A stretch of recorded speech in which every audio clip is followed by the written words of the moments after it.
সোনালি গমের মতোই উজ্জ্বল ছিল আমার শৈশব।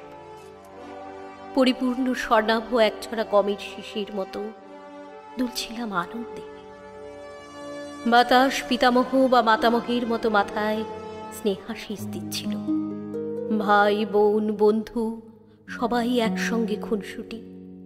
শস্যপূর্ণ খেতে শস্যরা যেমন গলাগলি করে, পিতামহী মাতামহীদের ঘুম পাড়ানি গান, বর আসবে এক্ষুনি, নিয়ে যাবে তক্ষুনি, যেভাবে রাতের নক্ষত্ররা গান করে পরিপূর্ণ শস্যের মাঠে। গমগুলোকে পিতার মতো শাসন করত ঝড়। ভয়ে মাটিতে মাথা নিচু করে মুখ লুকাত স্বর্ণাভ শস্য। বিদ্যুতের ঝিলিক, তার আগুন চোখ রাঙানো কথায় কথায় বাবা বোঝাত। সেভাবেই আমিও ভয় পেতাম।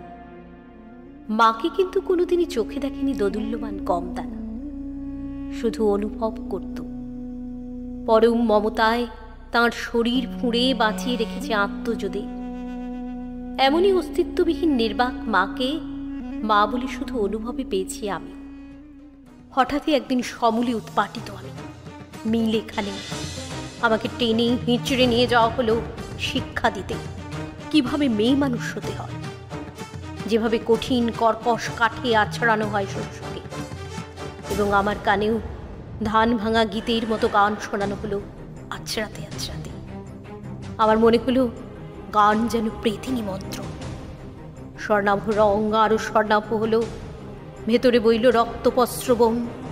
প্রেতিনী এক গলা ঘুমটা দিয়ে নাকি সুরে বলতে লাগলো, মেয়ে ছেলে হও, মেয়ে ছেলে হও, সমস্ত লজ্জা বিসর্জন দাও, নিরাবরণ হও, চলাকলা শেখো, কাম সূত্রকে লিপিবদ্ধ করো শরীরের কোষে কোষে, মানুষকে আনন্দ দাও, নিষ্ঠুরতা বর্বরতা অপমান সহ্য করো, প্রতিদানে ভালোবাসা প্রেম কিচ্ছু চেও না, পুত্র উৎপাদন করো, তারপর আমার মতো কঙ্কাল সার দেহ টেকো মলিন বসনে, পৃথিবী হও, মন্ত্র পড়ে সহজ পাঠ দাও মেয়ে মানুষ হতে, বেশ্যার মতো চমক, বিদুষীর মতো রুচি স্নিগ্ধ হও, এভাবেই চলবে ঘূর্ণন। শেষ থেকে খসে যাচ্ছিল গমের দানার মতো একটা একটা করে আছাড়ে লজ্জা সম্ভ্রম। জন্ম নিচ্ছিল ভয়, চিন্তা, আবেগ, ভালোবাসা, শরীরে পাতলা চর্বি, চোখে কটাক্ষ, ঠোঁটে রক্তাভ কুন্দ ফুলের হাসি, শরীরে ফুটল অজস্র হাসনুহানা, মন মেঘের মতো চঞ্চল। বললাম, তুমি আমাকে এত দিলে, তোমার আবরণটুকু দাও না,